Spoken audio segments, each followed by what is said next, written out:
Friends நம்மள நெறைய பேர் என்ன பண்ணுவோம் அப்டின்னா, இந்த பி வெர்ப் அதுவும் பாஸ்ட்ல இருக்க பி வெர்ப்க்கு அடுத்து ஒரு வி3ய போட்டு, நாம ஒரு அர்த்தத்த மைண்டுக்குள்ள வச்சுட்டு பேசுவோம். ஆனா, அதோட ஒரிஜினல் அர்த்தம் என்ன அப்டிங்கிறத இப்ப பார்க்கலாம். பாருங்க, இந்த வாஸ், வேர் அப்டிங்கிற அந்த பர்ட்டிகுலர் வார்த்தைக்கு அடுத்து வி3 போட்டீங்கன்னா, அதோட அர்த்தம் பட்ட அப்டிங்கிற மாரி மாறிரும் தமிழ்ல. எப்டி? பட்ட.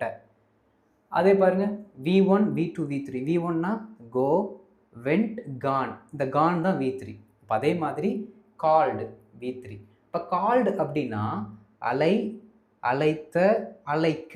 இந்த அழைக்கன்னு இருக்கு பாருங்க, அதுதான் வி3. இந்த மாரி சவுண்ட்ல வரணும். கால்டு அழைக்க, சீன் பார்க்க, குக்டு சமைக்க.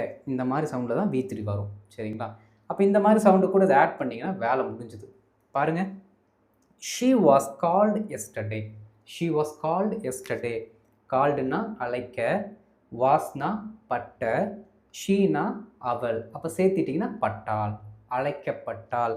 அவள் நேற்று அழைக்கப்பட்டாள். வேலை முடிஞ்சது. அப்ப என்ன அர்த்தம்?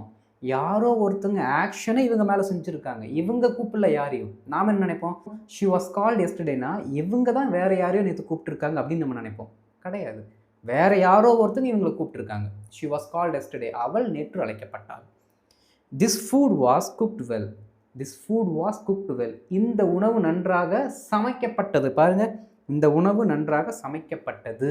இப்போ யாரோ ஒருத்தங்க இந்த உணவை நல்லா சமைச்சிருந்தாங்க அப்படின்னு அர்த்தம்.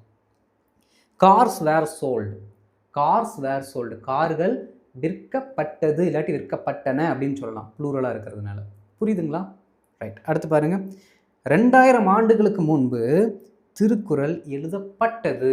யாரோ ஒருத்தங்க திருக்குறள் எழுதியிருக்காங்க. யாருன்னு நம்ம சொல்லலை, சும்மா அந்த ஆக்ஷனை மட்டும் தான் சொல்கிறோம். திருக்குறள் எழுதப்பட்டது. இதுக்கு என்ன ஆன்சர் வரும் அப்படின்னு காமெண்ட்ல போட்டுருங்க.